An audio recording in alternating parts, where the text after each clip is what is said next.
La loi. Ainsi, la loi a été comme un pédagogue pour nous conduire à Christ, afin que nous fussions justifiés par la foi. Galates chapitre 3, verset 24. Un peu d'histoire.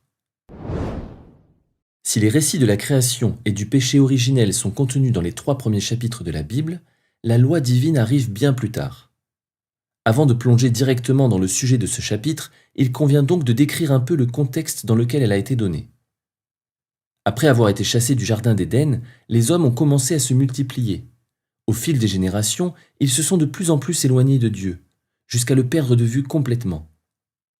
Si Adam, Ève et leurs enfants parlaient directement avec Dieu dans les 4 premiers chapitres de la Bible, ce degré d'intimité va vite disparaître pour les générations suivantes. Ainsi, pour sauver l'humanité, Dieu doit d'abord se révéler à elle. Toujours dans un souci de respect et d'amour, il choisit de ne pas s'imposer.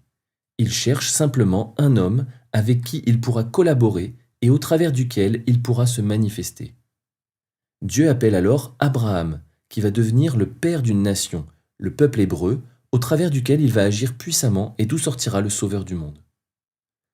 L'origine de ce peuple, aussi désigné comme le peuple d'Israël, vient du fait que Dieu a tendance à changer le prénom des personnes qu'il choisit. Lorsque Abraham a été appelé, il se prénommait en réalité Abram. Dieu a changé son nom, Genèse chapitre 17, verset 5, à cause de la destinée qui lui était réservée. En effet, Abraham signifie « père d'une multitude » ou « père des nations ».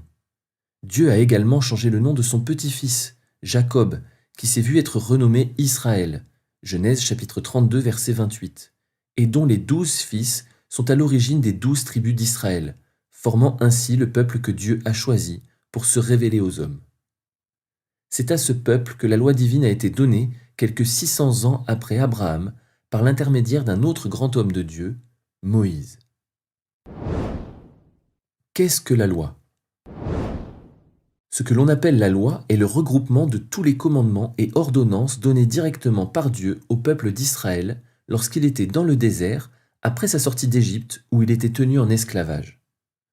Nous pouvons les retrouver dans les livres bibliques suivants: Exode, Lévitique, Nombre et Deutéronome. Le but de la loi est d'encadrer les actions des hommes dans différents domaines, et cela commence par l'aspect moral et éthique, avec, entre autres, les fameux 10 commandements. En effet, la méchanceté des hommes s'était accrue au fil des générations et le peuple d'Israël n'était pas meilleur que les autres. Si Dieu voulait se manifester au travers d'un peuple, ne fallait-il pas que ce dernier lui ressemble, qu'il rappelle son image ? Voilà pourquoi un cadre moral véhiculant les valeurs de Dieu, les valeurs de la vie, était nécessaire. Les règles concernant la justice servaient à protéger un minimum les personnes les plus vulnérables, comme les esclaves ou les étrangers, à savoir quoi faire lorsqu'une personne enfreignait les commandements moraux, comment serait traité un voleur ou un meurtrier par exemple, ou à savoir comment gérer la responsabilité d'un accident. Nous pouvons également trouver quelques directives relatives à l'hygiène ou à l'agriculture. La sagesse et la connaissance de Dieu étaient ainsi transmises au peuple pour améliorer leurs conditions de santé et l'efficacité de leur production alimentaire. D'autres lois régissaient la façon d'honorer et de célébrer Dieu par des dons, des holocaustes, des fêtes. Une partie des ordonnances divines était quant à elle dédiée aux rituels de purification spirituelle, sacrifice d'expiation, sacrifice de culpabilité. Celle-ci avait pour but de laver la conscience des hommes qui avaient péché. Ces derniers pouvaient alors se considérer comme pardonnés et réconciliés avec Dieu. La tradition rabbinique dénombre 613 commandements au sein de la loi. J'avoue ne pas m'être amusé à les compter, mais j'aimerais faire une distinction de fond entre certains types d'ordonnances.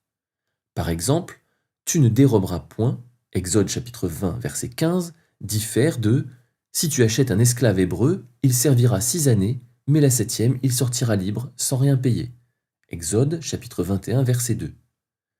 Dans les deux cas, les commandements reflètent le caractère de Dieu, ses valeurs éthiques. Respecter la propriété d'autrui pour l'un, respecter la liberté de l'humain pour l'autre. Le premier est purement éthique, car général. Il n'est pas spécifique à une situation donnée et s'applique donc dans tous les cas de figure. Le second, quant à lui, est circonstanciel. La substance éthique y est bien présente, mais implicite. Elle se dissimule derrière un exemple concret. Je suis convaincu que Dieu n'a jamais approuvé l'esclavage, mais cette pratique était tellement normale et commune à l'époque que la pédagogie divine ne pouvait pas la supprimer du jour au lendemain. Une sorte d'étape intermédiaire, déjà révolutionnaire pour l'époque, était nécessaire.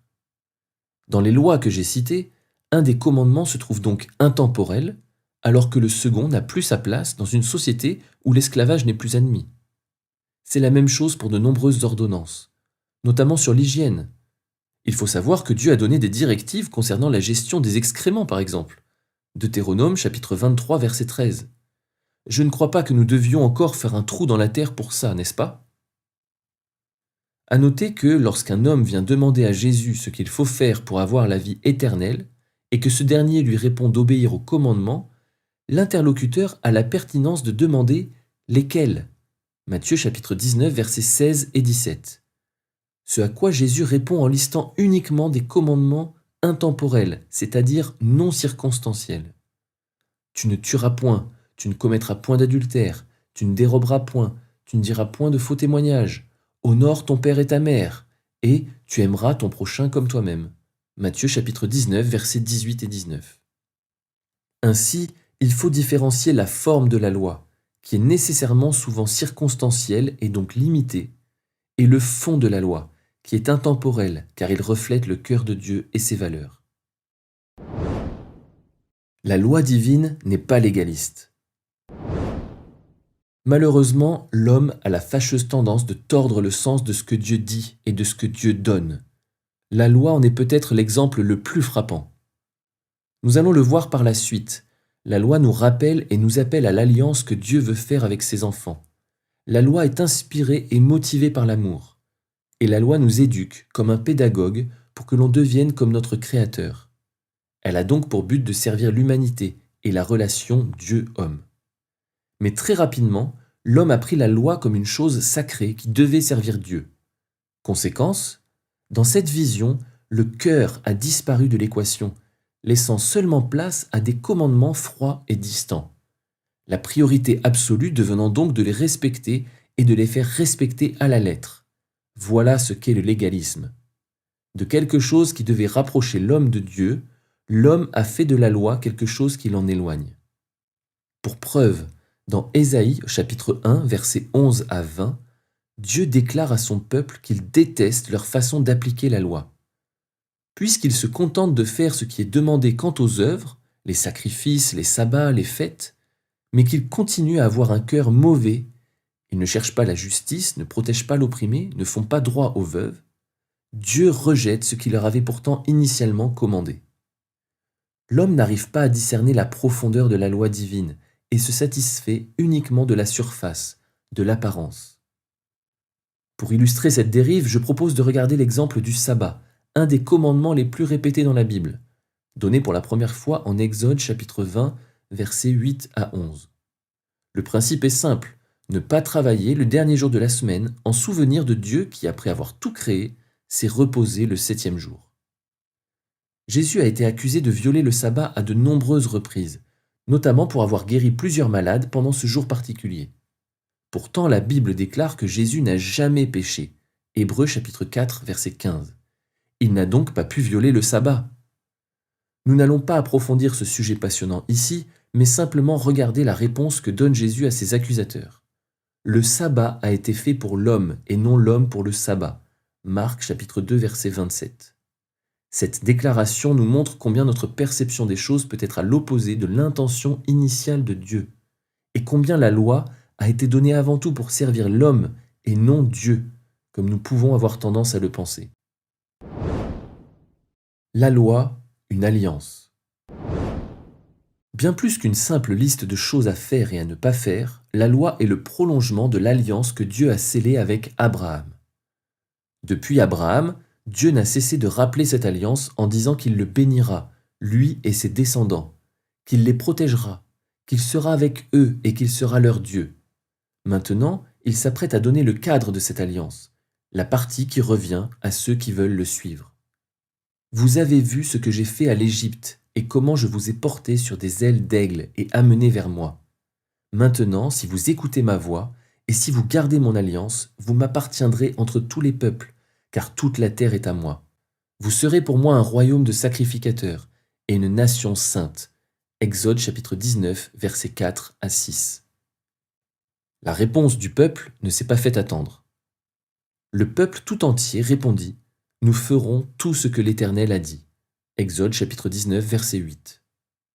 Abraham, le père de la foi, a reçu le signe de cette alliance, la circoncision. Une bague au doigt aurait été plus simple, mais l'avantage de la circoncision est d'être irréversible, ce qui démontre le sérieux de l'engagement. Le peuple d'Israël a reçu quant à lui la loi, c'est-à-dire les termes de cette alliance. Ainsi, après que Dieu ait fait la cour au peuple d'Israël en les sortant du pays d'Égypte, en prenant soin d'eux et en les aimant, il leur donne la loi, un peu comme une demande en mariage, afin que, si le peuple accepte, ils s'appartiennent mutuellement et qu'ils ne fassent qu'un.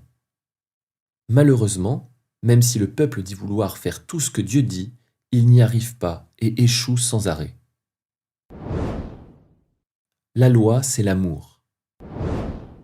À la lecture de ce que l'on appelle la loi, il y a de fortes chances que la compréhension ne soit pas toujours au rendez-vous, voire que certaines choses nous choquent. C'est tout à fait normal. Il faut garder en mémoire que ces textes datent de plus de 3000 ans et viennent d'une culture orientale qui plus est. Nous sommes très loin de la mentalité contemporaine occidentale. Heureusement pour nous, Jésus vient nous simplifier la tâche en résumant ainsi.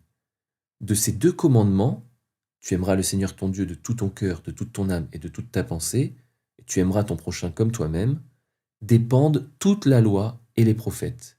Matthieu chapitre 22, verset 40. L'apôtre Paul le déclare également, car toute la loi est accomplie dans une seule parole, dans celle-ci.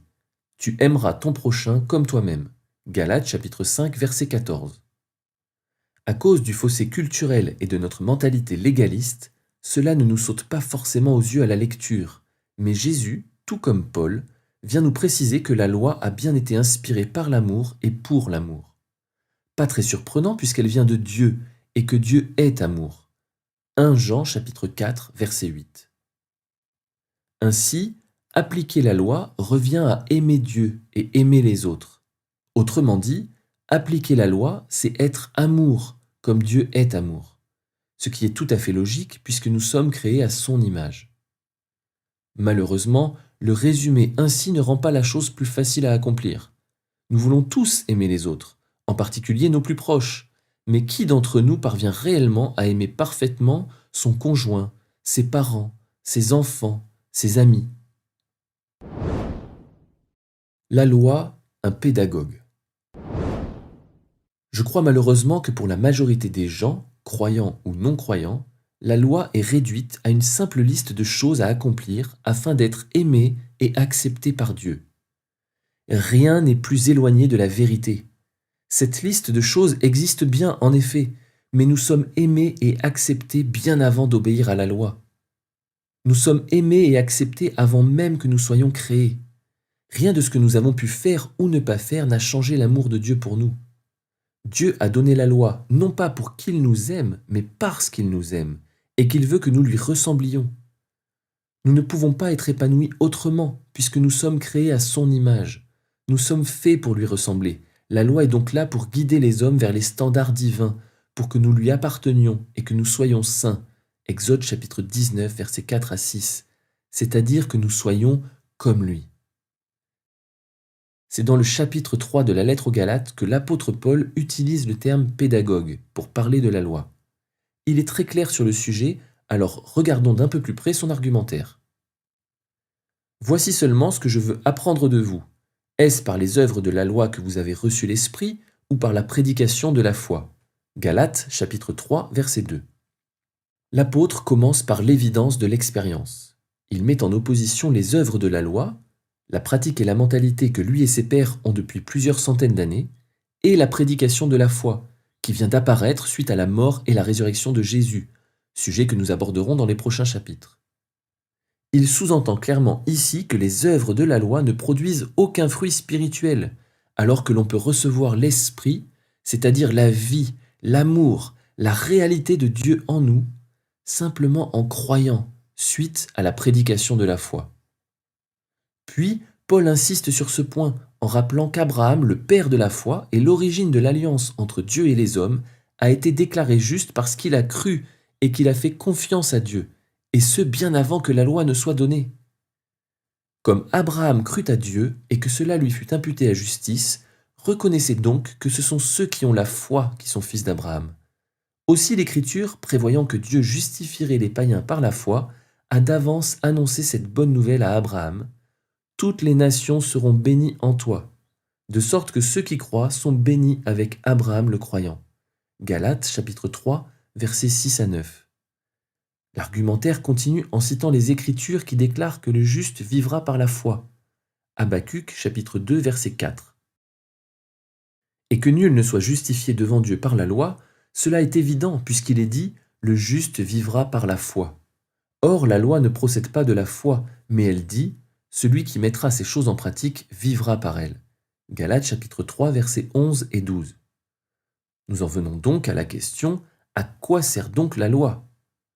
Paul pose également cette question et y répond. Pourquoi donc la loi ? Elle a été donnée ensuite à cause des transgressions jusqu'à ce que vint la postérité à qui la promesse avait été faite. Galates chapitre 3 verset 19. Autrement dit, en attendant la foi qui est arrivée avec Christ, la loi a permis de contenir un minimum les dérives du comportement humain. Puis l'apôtre Paul termine en concluant « Ainsi, la loi a été comme un pédagogue pour nous conduire à Christ, afin que nous fussions justifiés par la foi. La foi étant venue, nous ne sommes plus sous ce pédagogue, car vous êtes tous fils de Dieu par la foi en Jésus-Christ.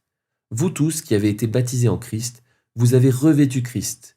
Il n'y a plus ni juif ni grec, il n'y a plus ni esclave ni libre, il n'y a plus ni homme ni femme, car tous, vous êtes un en Jésus-Christ. Et si vous êtes à Christ, vous êtes donc la postérité d'Abraham, héritier selon la promesse. » Galates chapitre 3 versets 24 à 29.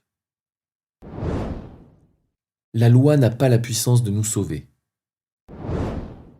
Les commandements divins, aussi bons fussent-ils, ne pouvaient pas sauver l'humanité. Dieu en avait bien conscience.